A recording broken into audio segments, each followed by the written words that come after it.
end of the session, she said, you really need to hold it right real close. Just I was holding it like this. Yeah. Yes. Just need to. Pretend you're an opera star and singing it.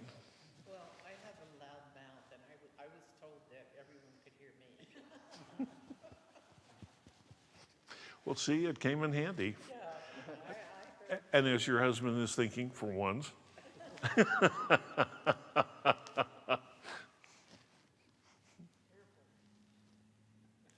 Okay, so we're going to get this started. Hopefully people can hear me on the stream this week.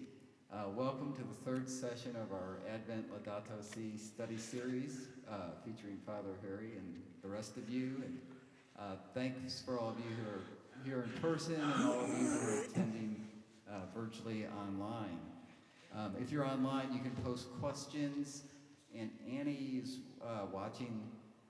Annie Barney is watching the chats, and she shares them with us during the session as the discussion proceeds.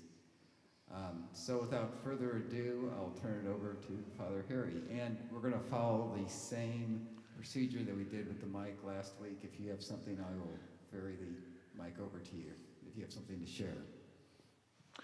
Well, let's begin again by reading our opening prayer, the prayer for our earth. For those of you who have the book, it's on page 158. Let's just pray together.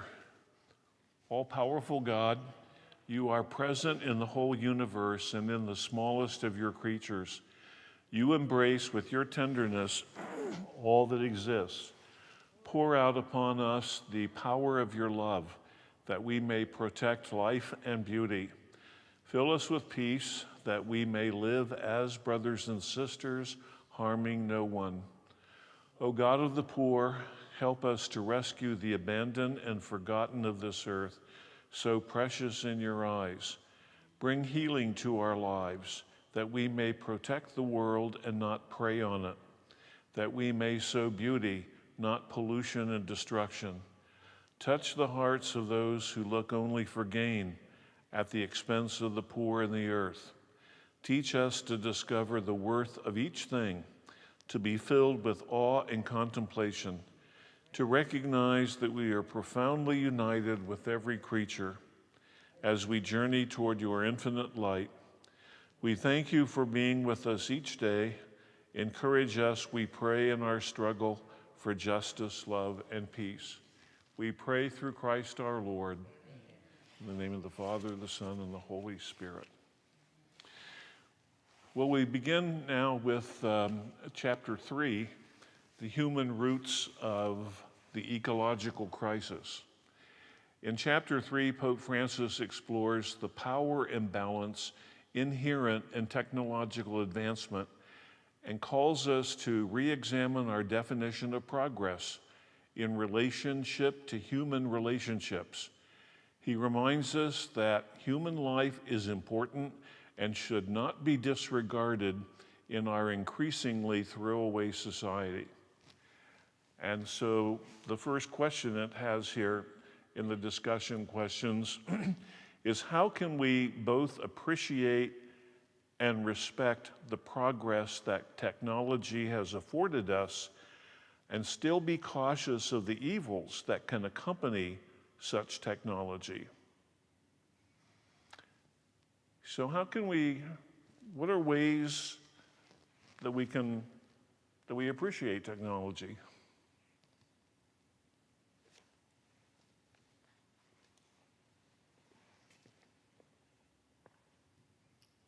Well, I think we all are happy to turn on the faucet and have clean water. So But clean water? Not everyone in the world has clean water. Mm-hmm. And I was involved in a project one time for wells for Sri Lanka. And the idea was to put a well in each village. And the people doing this decided that these wells had to be run by an engine which was powered by solar. But when the well broke, there was no one to fix it. So you have to be careful when you're providing clean water or whatever to be sure that you can maintain whatever Okay. it is you're putting together. And we had to go back 2 years later and replace all of those electric engines with hand pumps because they could do that. They could maintain a hand pump because they knew how it worked.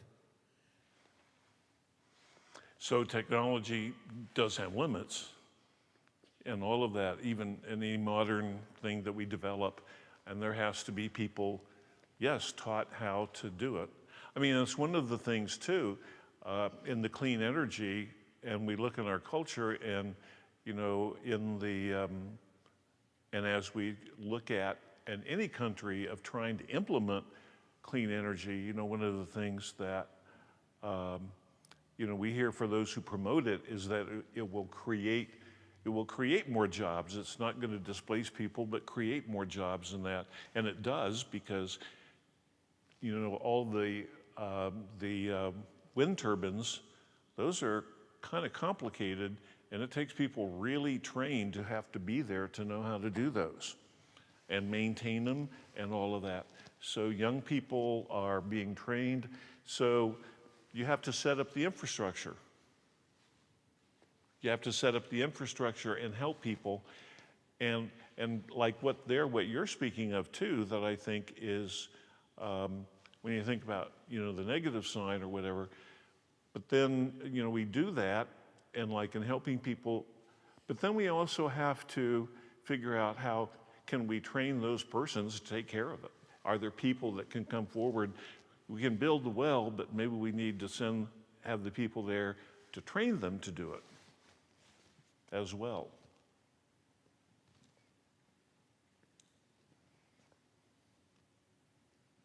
I'm from northeastern Wyoming, and we used to use windmills. And rural I grew up in Opie and Emporia, Kansas, in the Flint Hills, and we had windmills that pumped water for cattle. Well, they brought rural electrification. Everybody started putting in electric pumps. Yeah. They didn't work very well. They jammed up with sand, and so the man I sold my ranch to, he was going back to eastern states and buying windmills and bringing them to Wyoming and replacing the electric pumps with windmills. So technology is good. It has to be maintained, but sometimes simple technologies work better than the more complicated. Well, we had a windmill right up the draw from our house, and in the evening, we would hear bump, bump, bump, bump, bump. The breeze would start coming down the draw, and that windmill would pump all night long. And we got more water through windmills than we ever did through electric pumps. Okay. So we went back, you know, everybody went back to windmills. Okay. They were dependable. What else is good about technology? I mean, on technology, there have been a lot of benefits for humanity. Just our daily living. We all got here in cars. Now we can see how we can do those better. But, you know, our daily living, what we're used to here in the U.S., but the technology and, you know, travel, I think it's absolutely amazing. And now I gotta think about this in my own continued participation, although they're trying to make cleaner and cleaner planes.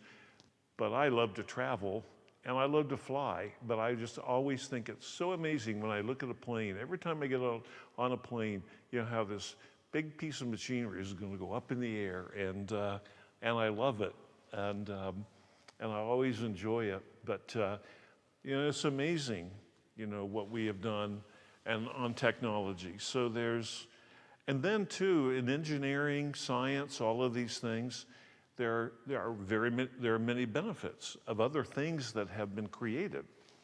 You know, the space program, many people have issues with it, but on the other hand, there are so many things that are affecting our daily lives, from materials that have been developed and all kinds of things that have come out of that. So there are lots of benefits. But then, cell phones, communication. That's another thing of that's improved the quality of human life. Sometimes we think it can be overdone, but cell phone communications, I mean, it's really amazing today. Really amazing. And what that makes it, computers, but for us and our daily lives. I was just thinking, there's more power in an iPhone these days, more computer capabilities, I've read, than that whole big UNIVAC computer that began the Mercury space program. And the big room and all of that with all of those computers and the things that they ran Mercury, maybe even Apollo as well. And one iPhone has more computing ability than all of that, and how incredible that is. I remember when I was in seminary and we would, one of my favorite courses was the church history, and we had this intensive church history course every semester or every quarter, and we were assigned on a Wednesday or a Thursday a topic that would be, we needed to have a 5-page, really correctly done paper by the next Wednesday. And it would be some really subject. And I remember one time, there is a collection of Greek and Latin texts called MIGNE, the Migne series, that have all of these texts of the early church fathers and that. And some were in English. But the library had that, and you had to go, and one time my topic that I was given from the teacher to do a paper on was on the influence of monophysitism on the early liturgy of St. Mark in Lower Egypt. Now, doesn't that sound exciting? It's actually really interesting, but monophysitism is a heresy about saying there's only one nature of Christ. There's just like one nature. And at any rate, in the effect on the liturgy of St. Mark, the Orthodox liturgy of St. Mark. And to go to the library, spend 2 hours or so finding the text and going through, and then finding if it was only in Greek or Latin, then of finding English translations, and all the time it took. One time I took my iPad about a year or so ago, just out of curiosity, and I just Googled Liturgy of St. Mark, or Monophysitism, the heresy of Monophysitism in the Liturgy of St. Mark in the 2nd century. Press search, and it's like, there it was. And a whole thing on and from the Ming thing, and then what documents you could check out. And I thought, So technology has some amazing things, and on the quality of our life.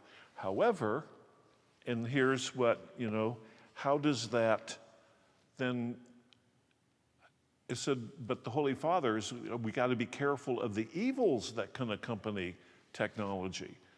And so some of those then he lists in nuclear energy, and yet it can be dangerous, and it produces that waste.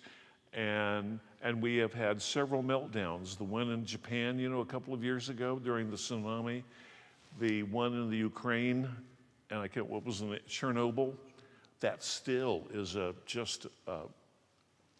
area is still just bad.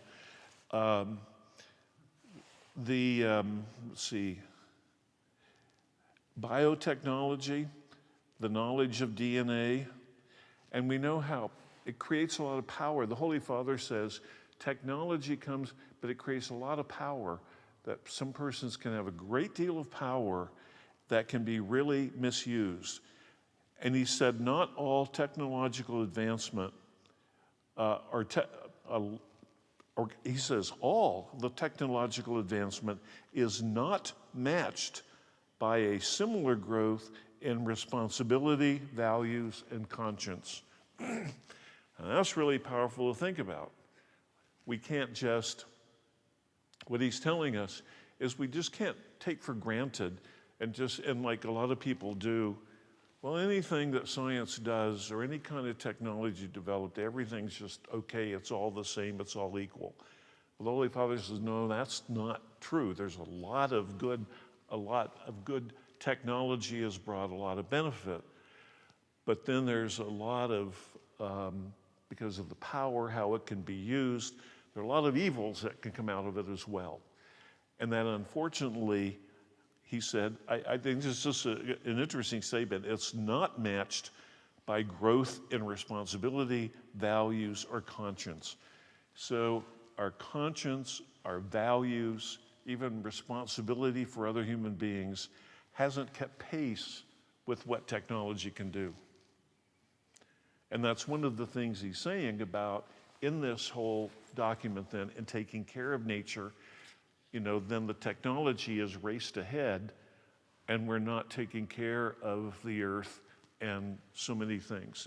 It's gone and it's been exploited, and a lot, we're not really considerate of the final product or the pollution that it puts out, or we've been too long just thinking, oh, that doesn't matter.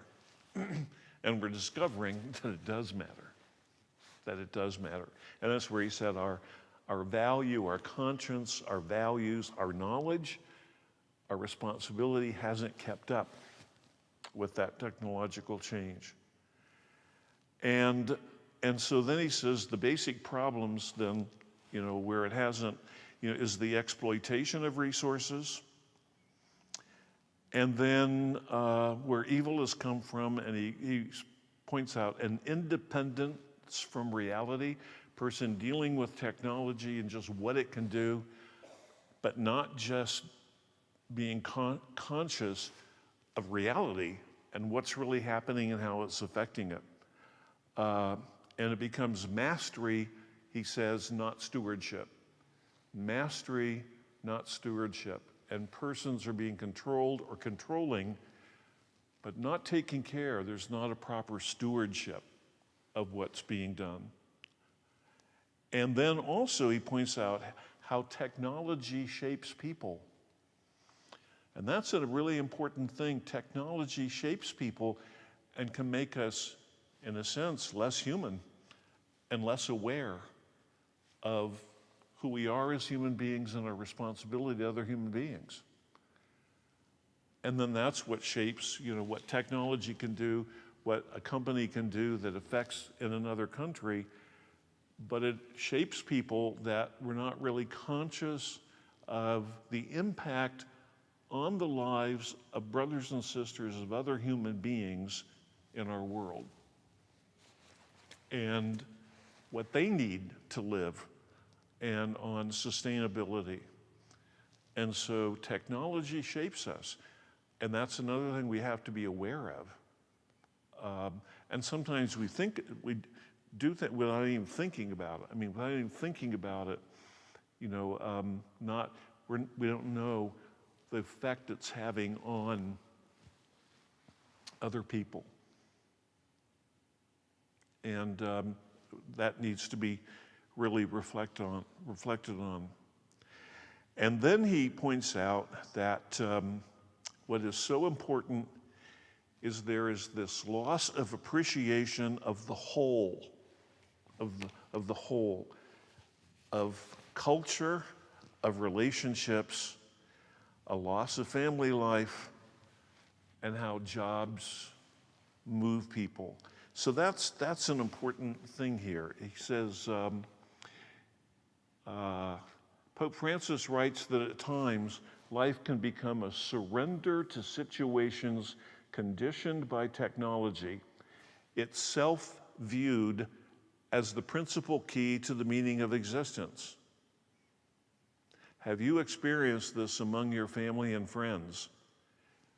And so what he's saying here itself, that technology itself becomes looked at by people, the companies, the corporations, many people, as the technology itself is the principal key to the meaning of existence.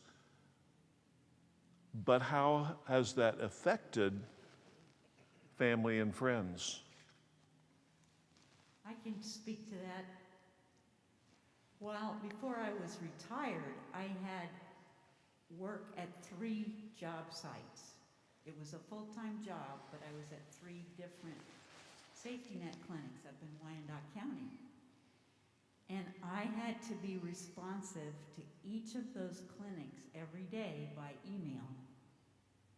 And the incredible stress that it creates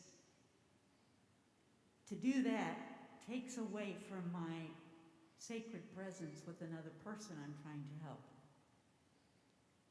The same thing happens in a family when an individual is focused on the cell phone or the internet instead of a meaningful conversation. Like, no cell phones at dinner time would be an example of what we try to achieve at our meal times.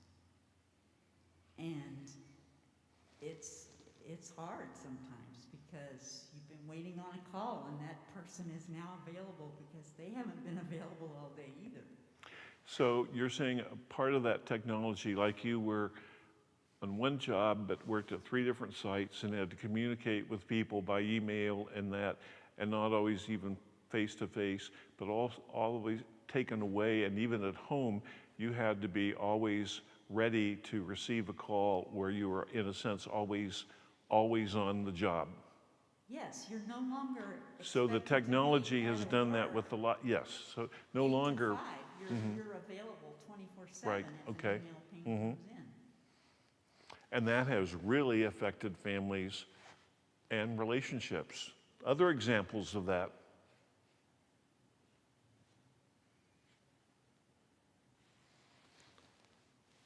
I think some other examples is just how families today are so spread out. I mean, how many children do you have? 5. Are they all in the Kansas City area? So they are, one is. So they are one Kansas City, and then? Then St. Louis, St. Louis, Dallas, San Diego.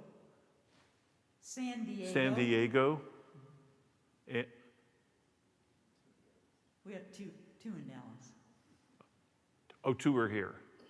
No, 2 in Dallas. 2 in Dallas. 2 in Dallas. Okay. 1 in San Diego. Mm-hmm. 1 in St. Louis. 1 here. Mm-hmm. In my family, I had one sister. She had 5 children, so 4 nephews and a niece. My niece lives here, and they grew up in Minot, North Dakota, but my niece lives here in Shawnee. I have a nephew in the Portland area, a nephew in Minot, a nephew in York, Pennsylvania, and the nephew in Oslo, Norway, and he died unexpectedly just last Monday, just a week ago yesterday. So our family's been in a lot of turmoil, but just sadness. Kurt, at 57, died suddenly. And I have a great niece and a great nephew in Norway that I've only seen once, and I can't go to the funeral. I would love to go, but just my health right now, the COVID, all of this, and it happened so quickly. And so in a sense too, you just think, his dad is in a veterans home in North Dakota and can't travel, and he's quite ill. And it's just, so this past week has just been really sad. I've been on the phone a lot, but those things, it is. But all the different jobs, and And my nephew in Pennsylvania travels a lot, and whatever with his job goes to Sweden a lot. So he'll be able to go and check on his niece and nephew. He said he's not that far away from them in Oslo. But it's kind of incredible, you know. So all of this, what it's done to families and relationships. One of the things too, when I was in the seminary, something really fortunately has been a blessing to me, but we need, you know, like anybody, we need support, personal support and friendships and support. And a lot of times you make close friends in seminaries. Then you get ordained and you go to dioceses everywhere, and very few have friends back where you come from. The year I was ordained, well, I was ordained in June and another guy ordained in October, but we did form a friendship. But he's with the religious community, and he has been for the last 43 years, and is now retired in Miami. But it's like all my, you know, a lot of my close friends are in dioceses around, and you have to make a real effort to spend time together, you know, and to talk, and that's the support. So it really, the technology today, but a lot of things has really affected, you know, families,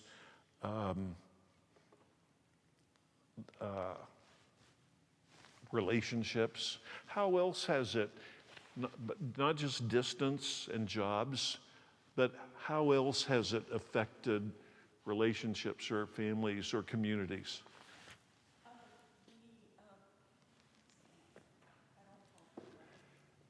No, you're fine. Just speak normally. Hold it clear up close to your mouth. Right.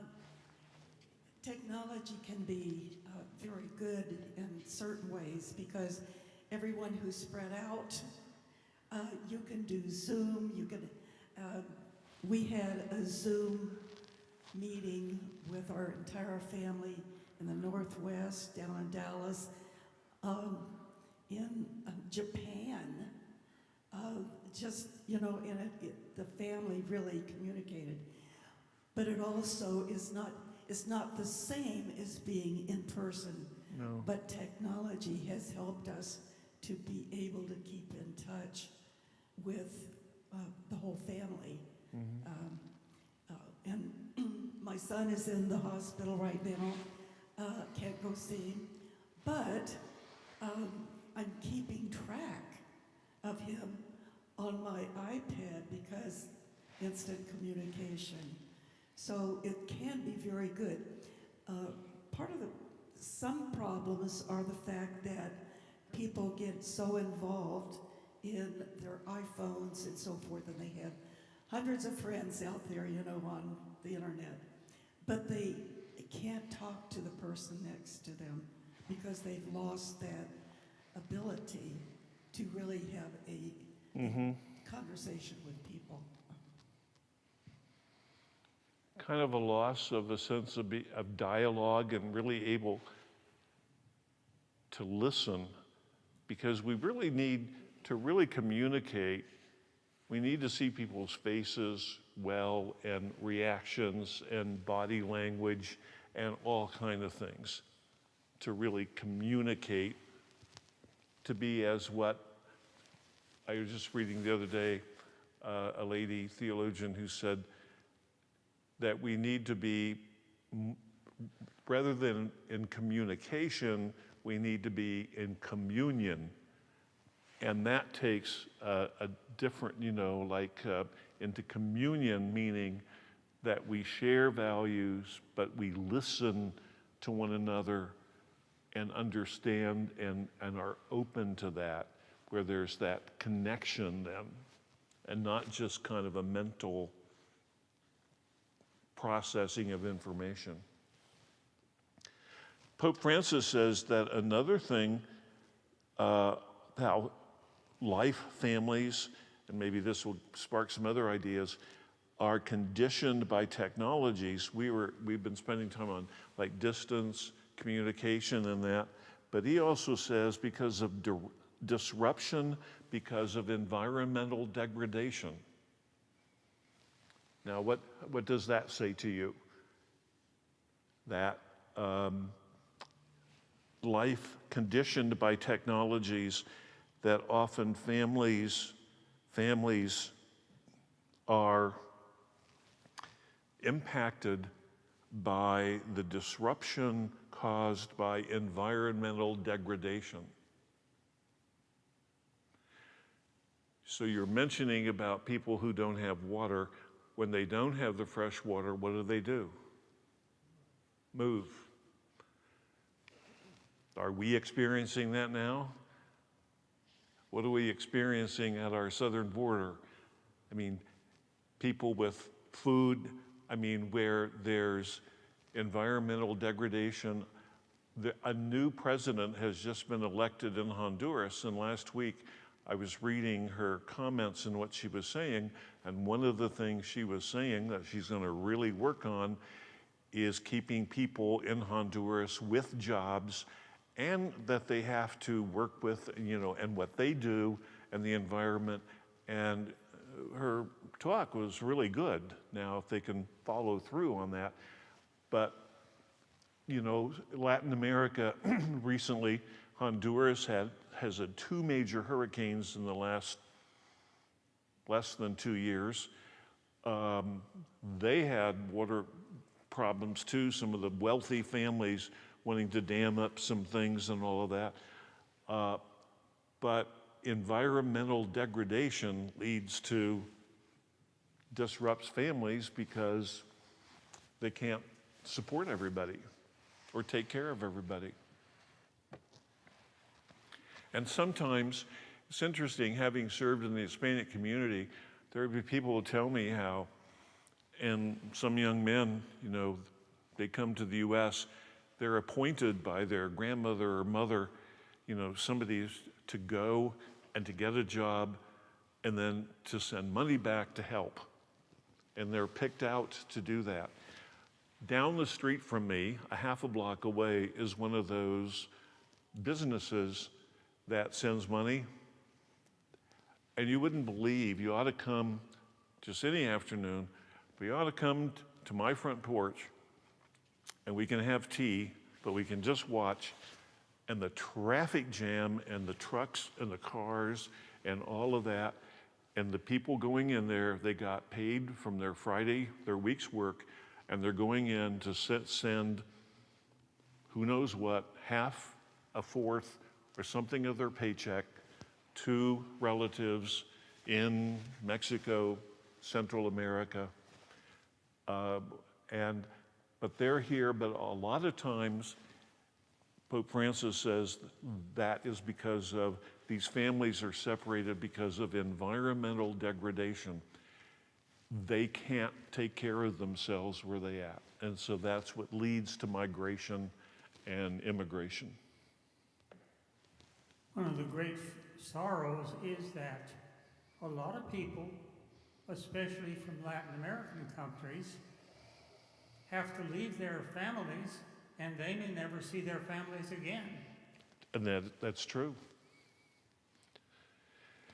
And what's sad about that, that's really true, is because if they're here illegally, they may have a job, but they know if they can't legally travel back and legally get back, and so they're stuck. And if there could be some kind of good immigration laws and working thing where they could have just a right to work, where they could enter legally, work for the year or the summer or whatever, and then legally go home, that would be a help to American industry, especially the farm, but it would be legal.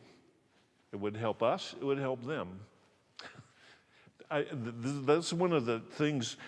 I remember one time talking to a group of people at the cathedral where I started the Hispanic ministry, and there were families, and they just said, they need to support their families in that, and they're here, but they would love to be legal, but they know that work is needed here, and they can do the jobs, because many of our young people aren't going to do those kinds of jobs. It's just the reality.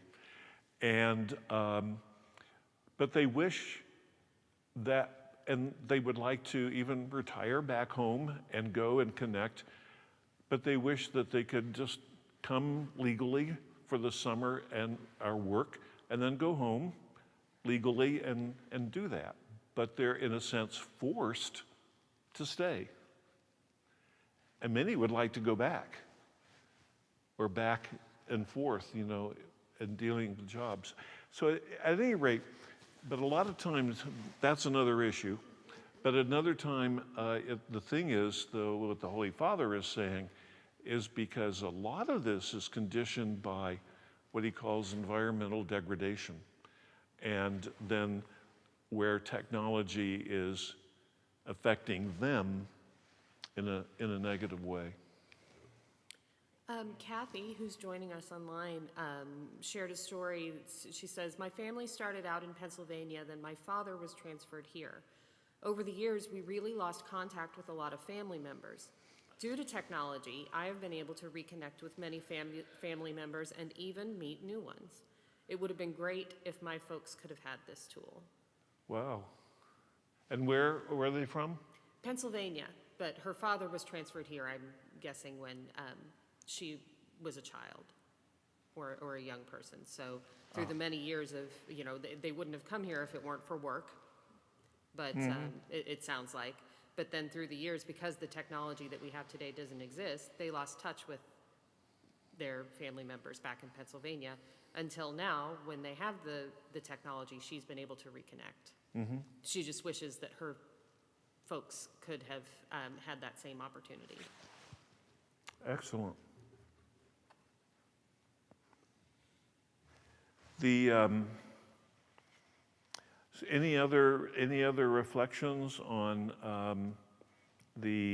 how family life is affected by ecological issues?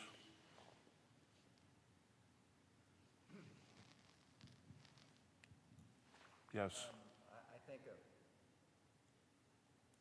I think a really dramatic example is that community in Michigan. I forget what city it is, but they have Flint. They have lead in their water. Oh yeah. And what do they give their kids to drink? And then they discovered it had lead in it, so they have to deal with bottled water and going to find the bottled water. It's to bathe, to cook, to live. Well, that's one of the things that, we have to keep up with it. Kind of like what you were saying a while ago, but you got to keep up with technology too, and replace things, and then learn from it, because sometimes, at the time, I guess they're not thinking lead pipes didn't hurt anybody, but now we're finding that over time, little tiny particles of lead, lead comes in, and when we just begin to discover that, then it's got to change. So the primary thing, and that's a good point, because the Holy Father is saying, in those situations, the primary value are the persons, not the technology or the corporation or the business. We sometimes have lost track of the primary value of the persons, and that's who we really got to deal with and protect. And as we know, so often times we want to find all the ways to get around that.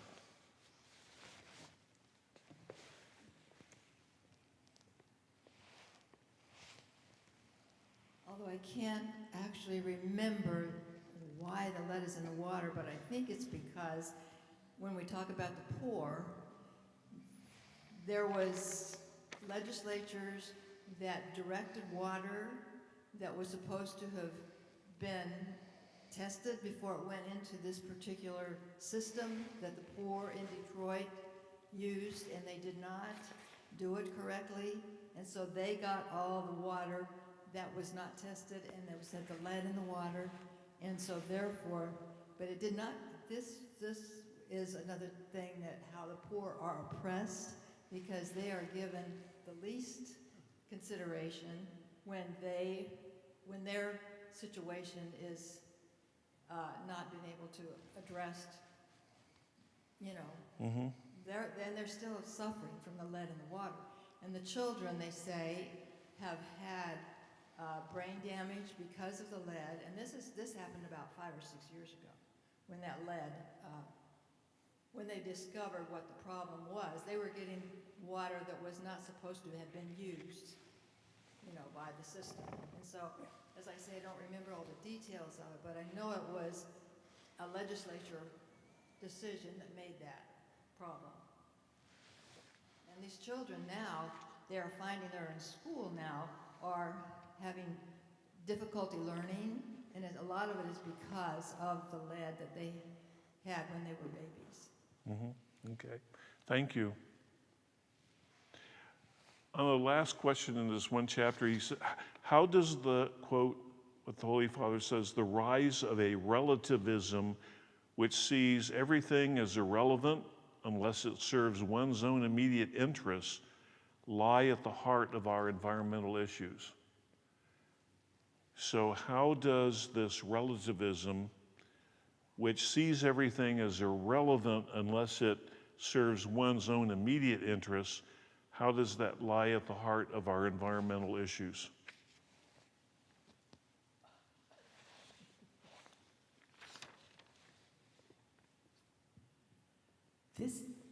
This week in the Kansas City Star, is an article about the Johnson County Planning Commission. And they have decided that we cannot have solar farms in Johnson County. They just don't want them. Did you also know that 3 people on the Planning Commission own stock in coal companies? They don't want Iatan to shut down, even though Evergy wants to shut down Iatan and get rid of the coal-burning power plant. The Johnson County Commissioners have decided it's in their best interest not to have that happen. And they have so defined it in terms of space available and where they can't be that only 2.5% of the county would be available for solar farms. Just charming. But see, that's exactly how does the relativism which sees everything like to these people is irrelevant unless it serves one's own personal immediate needs, the company, their bottom line financially, and like I didn't know about they own coal or interest, but they're looking to their own needs first before the whole general thing of what is needed and what can be done. And he said that's at the heart of the environmental issues, is this refusal on the part of so many to just refuse to look at the whole greater picture. And for a number of reasons, and a lot of that is purely selfish, financial, their own investments, all that kind of thing. Well, this is just our county. When you start multiplying it at the state level and the national level, they're trying to pass a bill that's going to include a lot of money for development, and there's people in Congress blocking it because they own stock in coal mining companies. So it's all personal political problems that's slowing things down. A lot of good is happening, but yes, that's one of the things that as the Holy Father points out, is really a problem. In chapter 4, he says, Pope Francis says, it cannot be emphasized enough how everything is interconnected. Time and space are not independent of one another, and not even atoms or subatomic particles can be considered in isolation. What are some examples of the interconnectedness of the universe that you have experienced in your own life? How does seeing everything as connected change the way you see the world? Have you had an experience in your life where you have just, in a sense, experienced the interconnectedness of the universe? Yes. And how has that changed your life? This is going to sound really bizarre or maybe not very nice, but it was a beautiful experience for me.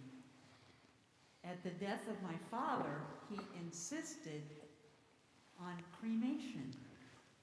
The reason being that he wanted his resources available, his financial resources available to take care of my stepmother who had Alzheimer's. So he did not want a lavish funeral. And the experience that I'm talking about is when the Cremation Society person handed me the box. You know, we had this walnut box carved to hold the ashes. And it was a really profound experience because, you know, every Lent we get the ashes. From dust you are, to dust you shall return. And you've read that there are particles of the stars in each of us. Mm-hmm. And there I am, holding this urn of my father's ashes. My beloved father is dust. And he is my father. I am also of his bones and plasma and everything else, you know, my mother and my father. And in that moment was this incredible connection with, you know, with all the universe and the God who creates us. Okay, thank you. Okay.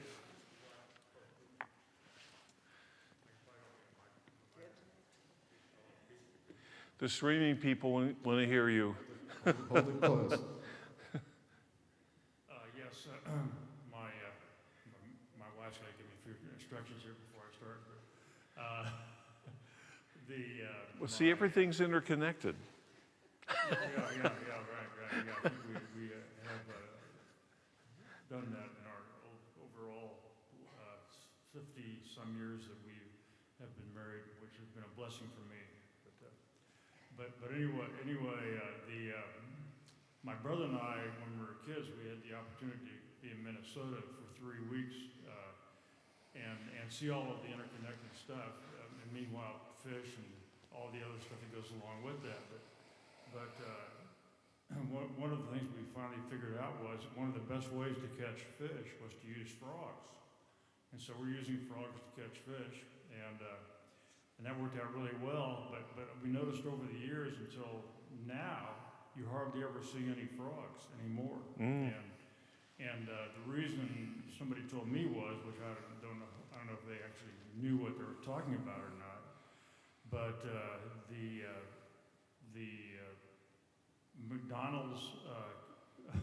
McDonald's potatoes, yeah, they're French fries.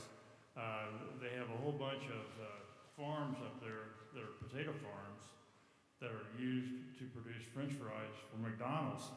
But the stuff they use to keep them fertilized and so on, whatever that takes to keep these things healthy, is killing the amphibians that live there in that environment. And one last thing was there was an article written, I think in some journal. I have had quite a bit of science in my training, and there was a guy who was supposed to do some studies, and he went to check out the water in certain places to see if you could have frogs living in that water. And he found out that a lot of the frogs in that water were getting different kinds of mutations. And it was done by he was being paid to do the study by DuPont. And DuPont told him he could not release that information, could not release it. Of course. So he quit his job and released it anyway. But that's it. Those are examples that I am familiar with. And that goes back to what she was saying about, too, for their own self-interest. They don't want to release the information because of how it just affects them. And I think, you know, there are just so many stories on that. And it takes, and to get in the consciousness of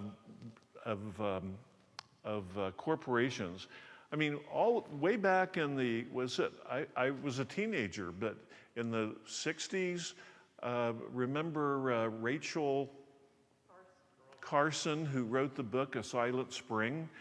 And that was about the effect of DDT on birds. And it was like what's happening, and that led to, where they had to stop using DDT and out in fields and all that, and then birds began to recover. But it's those kinds of things, and we have to, acknowledge that there should be studies ahead of time or whatever, but it's all interconnected, all these things, and that's what the Holy Father keeps saying, and he scientists advise him, he's just not sitting there in his room, everything's interconnected, and all of these things affect each other, and what somebody does, and like that, and they change the whole structure of the soil or whatever, and then it kills off whole ecosystems, or changes them, and then it affects all kinds of other things, and that's what we just have to be more and more aware of. One problem we have is that all the pesticides that are generated, all the chemicals, all the medications, there is no independent agency to find out if they're harmful. Mm-hmm. The companies that make these chemicals and sell them, they hire companies to investigate whether or not the chemical is helpful or harmful or useful, whether it works or doesn't. And therefore, the people who are hired to investigate these things, they are beholden financially, not to the public or to the government, but to the manufacturer who is having it investigated. Mm-hmm. And they feel that they are obligated to do what helps the big corporation, not what helps the people. And there have been quite a few things. There was Roundup, which has caused cancer. And that used to be thought to be a wonderful thing. And now all of a sudden, they found that Roundup is bad stuff. Oh, yeah. And there's a lot of chemicals that are bad. Mm-hmm. And I have a garden that is mostly, I avoid pesticides almost entirely because the pesticides kill the bacteria and the earthworms. And since I don't use any pesticides, my ground is healthy. Mm-hmm. And I don't need pesticides anymore. When you have healthy plants, they repel insects by themselves. The organic way of doing things, it really works. Yeah. Okay, just it's getting close to 8 and have a little time after that, but the Holy Father says ecology also involves protecting the cultural treasures of humanity in the broadest sense. What link do you see between protecting cultural treasures and ecology? Are there examples you can think of from current news? Protecting cultural treasures and because human culture is important, but are there examples protecting cultural treasures as well as ecology? Could it, now I don't know if this is what you're asking for, but are indigenous cultures that are Native American cultures that have not been respected, their lands, their resources that we have invaded and taken from them, could Yes, okay. I an see where, yeah, idea. like the indigenous cultures, Yes, the indigenous culture cultures has been, of protecting them, they've learned how to live with this particular ecosystem. And instead of just going into exploit and cutting wood or all of that, killing the forest or, plowing up the land to protect the cultural treasures, the peoples. we have taken a lot of their culture Right. and misused it in a sense, or Okay. even their burying grounds. We will build highways over them. I mean, we take what is sacred to them, what has been for years, and we for our own whatever advancement. And I think that goes into the next question here. He says, in what ways must technological solutions to environmental issues need to respect the rights of peoples and cultures?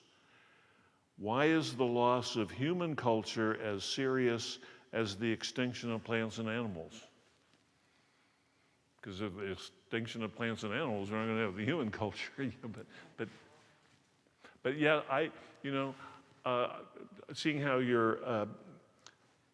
I understand what you're saying there, and the human cultures. For some reason, I was at first think culture, and I'm thinking of, arts and sciences and these kinds of things, but just the human community culture itself, and especially indigenous cultures.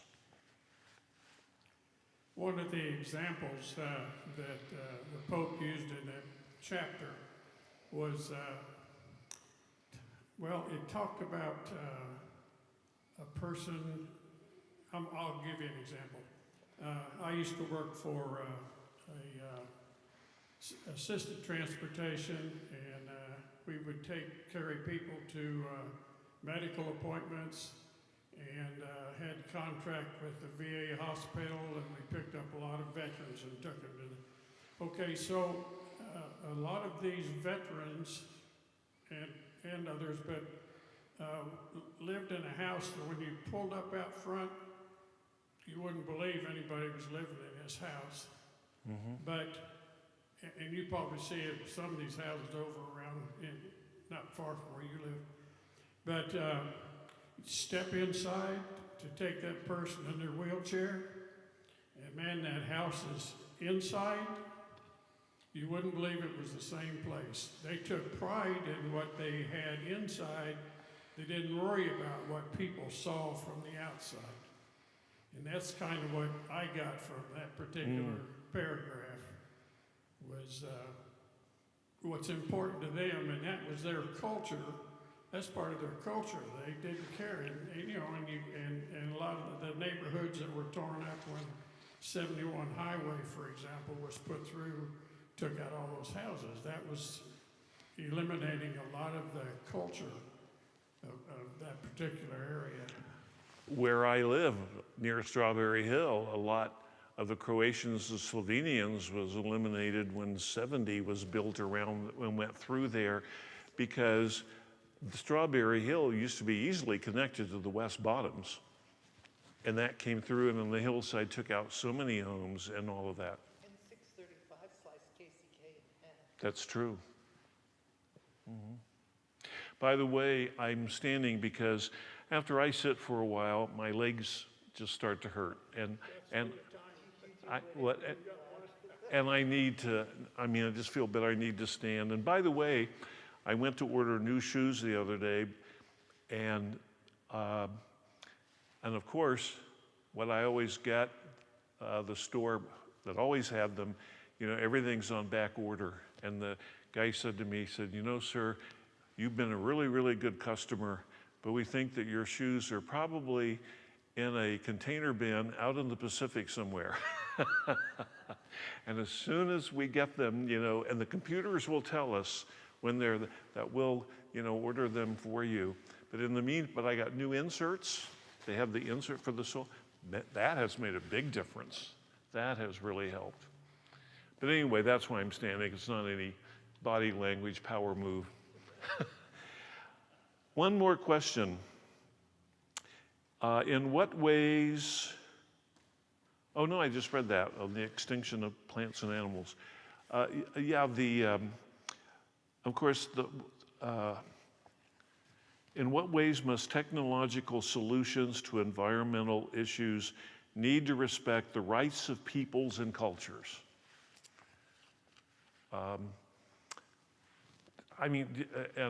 Just because we're human beings and everything, again, is connected, but people are different, and we need, so much, we need to respect the cultures of people. I've been very blessed to be able, over the last 40 years, to do a lot of travel. And I have spent time, 3 weeks in Uganda, and priest friends that I visited, I'm not just staying in a big hotel downtown or in the city, but the priest I visited in Kampala, I stayed with him in his rectory in the Mengo Kasenyi area of Kampala, which is more of a slum area. And when I went to India, I spent 3 weeks there, but with my friend, Father Rul Karasala, but visiting his family, but this is kind of more of the middle class, but being with people where they are. And from India, and then visiting the parish in Juticalpa, Honduras, the Holy Spirit, we did a lot of things there. And visiting Honduras, and then Central America, I visited a priest friend of mine in Colombia, where he worked with the Archdiocese of Denver for 7 years, and not in Bogota but in Monteria, which is in the really tropical area. It was the hottest I've ever been in my life, but to see the cultures of people and how they live, dress, eat. I've been to Israel, and I think we need to broaden our consciousness. And these people, they all have a right to their cultures, and we need to understand that. And then how technology and all of that works together to protect. But they all have a right to the earth and to water, and that's why we need to be so concerned about this. So, to protect peoples. A really dramatic example of that not being respected and the interconnectedness and how it affects all of us is how in Brazil they're just devastating the rainforest so they can I guess farm it and develop it, run cattle on it, whatever they do with it. But that's the indigenous people there that live off the land. It's ruining their culture. It's destroying their way of life. Plus, it's threatening the entire world. We're all interconnected we depend upon the Amazon to a large extent for the respiration. And I think too, even to be aware of just in the U.S., there's wonderful cultures all over, and that people are able to maintain those farm cultures, farm towns. The different things you experienced in Wyoming. I grew up in the Flint Hills, and Friday I went to Wichita with a friend to see the shrine of Father Capon, the priest whose body was just returned from Hawaii, where they thought he was a prisoner of war in North Korea, after the war, and went. But now he's a servant of God, and his body is in a beautiful tomb in the Cathedral of Wichita, and went down to see that, and went to Pilsen, Kansas. But Pilsen, Kansas, out there, the Bohemian Czech came, and the farmland today is still the town. But those cultures, and still some of those places, what I love when I travel is to go through towns and stop and eat at a local restaurant, and then have things that you're never going to find at, the IHOP, that you find these local foods and restaurants that people are still maintaining, and it's just wonderful. But maintaining cultures, we have to maintain the earth that supports it. And all of these things we have to consider, that a big corporation or, the changing the consciousness, and that's what the Holy Father is saying, that it doesn't, I think on culture, that it doesn't destroy these as human beings and our connectedness and the richness that we bring to one another. I mean, one of the things, when I've taken tours with people, I've always said to them, have you ever been abroad? And if somebody says no, or no, they haven't traveled. And I say, okay, one of the things that if we're going to be in Israel, hotels are different, food is different, things, if you can adapt, but if you're going and you're going to come up and complain about the food, or if you're going to expect that everything, it's got to be what you want to have here, then please stay home. Please do me a favor and stay home. But that's why we travel, is to experience. But also then with this whole earth and then the awareness, though, of what are the things that we got to keep doing now to really take care of it. And, I think it's, and the Holy Father is giving so many better answers, but, as we reflect on it, but as you're reading it, it's really, really very prophetic. So, yes. Well, How about one more me, comment, and then we'll. It reminds me of the culture that existed in northern Wyoming in the early part of the century. My mother said that if a stranger came by your home, any time of the day or night, you prepared a meal for them. You didn't just invite them to the meal you were having. You actually prepared a meal because that person may never get a chance to get another meal. They may not survive. And so it was just like in the Bible. You prepare a meal for a stranger. One of the things since I've retired, I've discovered Grit TV, and so many of all those old westerns are set in Wyoming.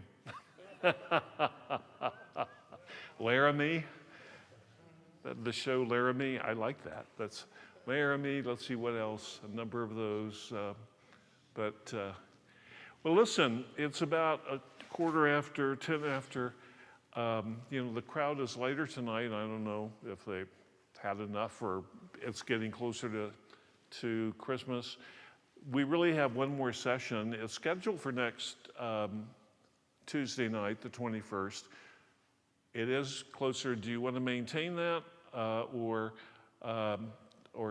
try to reschedule it, or should we just finish this section? And okay, so those of you here, so we'll meet next Tuesday here at 7. And then that's chapters 5 and 6, and we'll kind of wrap it up and then go from there. And then I think things, as you look at those last 2 chapters, and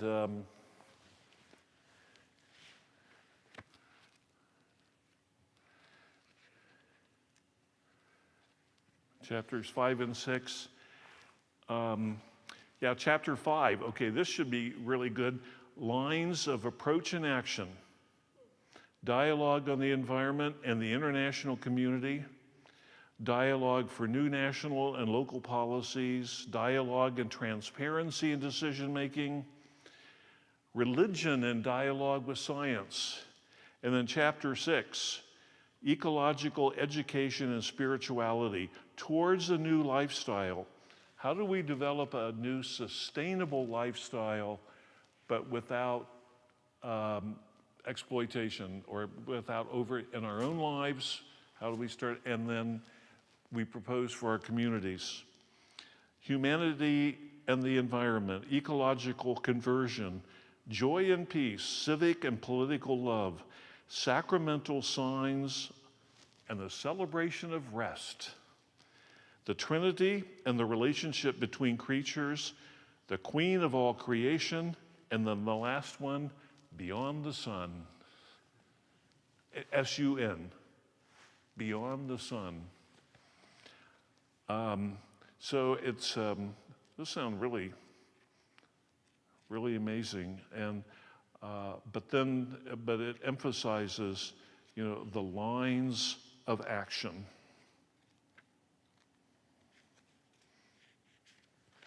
The Holy Father has done, the Vatican City-State is carbon neutral right now, the entire Vatican City-State. And one of the things they've done is, there's a huge solar array on the top of the Pope Paul VI Hall. I've seen that. In fact, that was done, I think maybe John Paul did that or Benedict did that. But, both of those were leaders in that. And then how bathrooms work, but then also they've studied the whole thing of what energy they use. And then they have some, in Italy and other countries, but places, they have planted trees that would see the offset, and even there, and they've done a lot of things on the buildings, and here we're talking about 500, 600, 700-year-old buildings, but of things where they're energy efficient and carbon neutral, and then the cars he drives, he insists, on smaller vehicles, and they're either what do you call them when they're both hybrids, or I think I read the other day that the newest ones they're buying now are all electric. And of course, he doesn't drive around in a car that much. In Rome,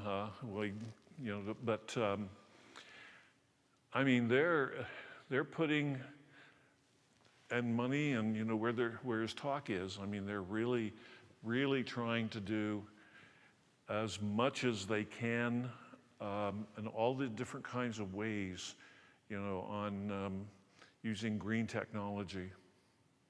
Yes? Just a comment. I've read where a lot of the communities, the Catholic universities are divesting in coal. Yes. A lot of their stocks, what they're investing in is more green energy, and then divesting their fossil fuel investments. Right. Yeah. Oh, I've been reading a lot of that. A lot of schools, and there are Catholic high schools across the nation who they have their football fields and stuff, and I've read where a number of them have, they're getting their youth groups really involved with the students and designing and all of that, and putting solar panels in the areas that are not used. Now, see, maybe we could do something in Johnson County with St. James and Aquinas and Miege. They must have some empty space. Shawnee Mission West runs the lights on their athletic field from a wind turbine. I see that. Yeah, and It's a small wind turbine. It's little. Yeah. And Overland Park told them they couldn't have it, and they said, yes, we can. Because that's what we're Are gonna you do. serious? Yes. I see that. I go up and down Antioch a lot, and I've seen that windmill's been there, and it's really pretty unobtrusive, but it's I don't know, it's not really, and that runs all the lights on the Runs fields. all the lights on And they were told originally that they couldn't have it. That's incredible. See, I would think that, you wonder if well, depending on where you're at, but if you're on more of a hill, and there are a number of hills in Wyandotte County. Just go up 635 and that. There at the top, if a number of people have those kinds of windmills, you could probably run all of those houses' electricity all along the top of the ridge easily. And they're not that obtrusive, So, okay, well, let's close with this. Did you have a comment? I'm just going to say, let's pray the closing prayer, page 159. A Christian prayer in union with creation. Father, we praise you with all your creatures, They came forth from your all-powerful hand. They are yours, filled with your presence and your tender love. Praise be to you. Son of God, Jesus, through you all things were made. You were formed in the womb of Mary, our mother. You became part of the earth, and you gazed upon this world with human eyes. Today you are alive in every creature in your risen glory. Praise be to you. Holy Spirit, by your light, you guide this world toward the Father's love and accompany creation as it groans in travail. You also dwell in our hearts, and you inspire us to do what is good. Praise be to you. Triune Lord, wondrous community of infinite love, teach us to contemplate you, to the beauty of the universe, for all things speak of you. Awaken our praise and thankfulness for every living being that you have made. Give us the grace to feel profoundly joined to everything that is. God of love, show us our place in this world as channels of your love for all the creatures of the earth, for not one of them is forgotten in your sight. Enlighten those who possess power and money, that they may avoid the sin of indifference, that they may love the common good, advance the weak, and care for this world in which we live. The poor in the earth are crying out, O Lord, seize us with your power and light. Help us to protect all life, to prepare for a better future, for the coming of your kingdom of justice, peace, love, and beauty. Praise be to you. Amen. Okay. Well, I just want to thank all of you for coming again tonight. We do seem to have a committed core, and I appreciate you who are in the committed core. And Joan DeVoge, she's here. This is her first meeting. She couldn't attend the first two. Oh, you were here last time. That's right. Okay, sorry. But anyways, and also thank people online who are attending online. We do have an online presence, and it is streamed. So hopefully they're hearing us better tonight, and look forward to seeing everybody on the 21st. And last but not least, thank you very much, Father Harry, for another wonderful session. Thank you. And also, let's thank Annie, who's behind the scenes, who's been coming, and she is back there running the streaming and making this all possible for here. And do you know, are there many people watching? We had about 7 people watching us tonight. 7? Yeah. Okay. I think that's pretty good. So anywhere yeah. between 5 and 7 through the So course of the evening. thank you. Thank you for your time.